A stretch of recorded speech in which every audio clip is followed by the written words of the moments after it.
guys, welcome to my second video in the series.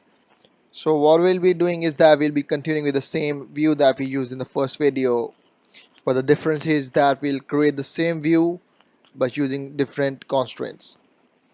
So as we know that in the first video what we did is our requirement was that we want our view to touch all the four walls in the container view, but right now we can achieve this with various other things as well. If you observe this UI view closely and the container that it's contained in, you'll see that, or you'll see that it's actually, its width and height, they are equal to the container that it's contained in, right? So you can also achieve this by making its height to be equal to the container view as well, and also its width. So so we'll go ahead and define its height and width to be equal to the container view. So here we'll just set its equal views and equal heights. This is actually with respect to the container view that's contained in. So we'll just choose the equal width and equal height constraints, and we'll choose to add these constraints.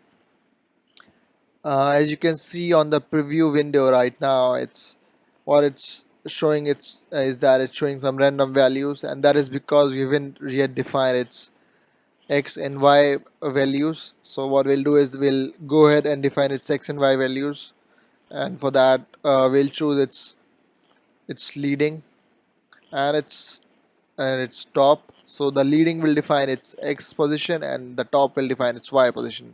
So once a view knows its x, y, width and height, then there's no issues at all. And as you can see on the preview window, it's just looking perfect as the way we want it to look like. And there are other things as well that we can do to this UI view. What we can also do is that we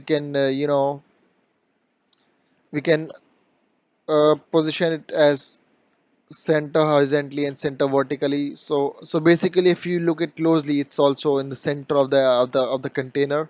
It's got equal widths and equal heights.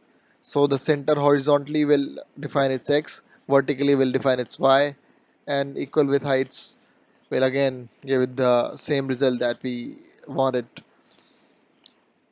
Other than that, if there could be cases where the requirement is that your view stays in the center of your container view, but its height and width needs to be fixed, right? In that case, what we'll do is we'll again go ahead and define it to be in the center of its container view. But right now what we need is we also need its height and width to be constant, right? So what we'll do is we'll just drag it over itself. We'll see the height and width constants. These height and width constants are actually in relation to itself because we have just dragged it over itself. Again, we'll see it. Just drag it over itself, choose the width and height. What this does is that it defines that its height and width needs to be constant. So if you will see it on the preview window now, it's on the center of the container view and its height and width are actually constant.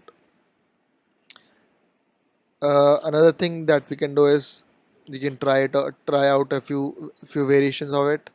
So we'll just quickly clear the constants once more, and now just decrease the size of it, right?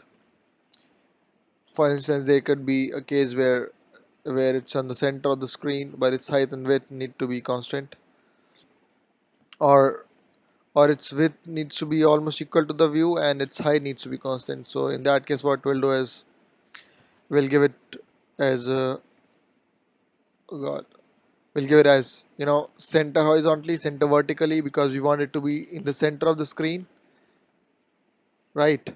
Now we have defined its x and y, and now we'll go ahead and define its height and width. So for width, what we'll do is we'll also define its trailing, so that its width is it's just starting from 20 and ending at 20. So we'll define its width. So now its width has been defined, its x has been defined, its y has been defined, but its height hasn't been defined. So we'll make its height as constant. So we'll just define its height over here. So now everything has been defined. So as you can see, It's on the center of the screen. Its width is taking from leading and trailing, because that's how it needs to be, and its height needs to be constant over here. So that's how it is. Thanks for watching this video. If you have any queries, then just leave a comment in the comment section, and I'll be happy to help.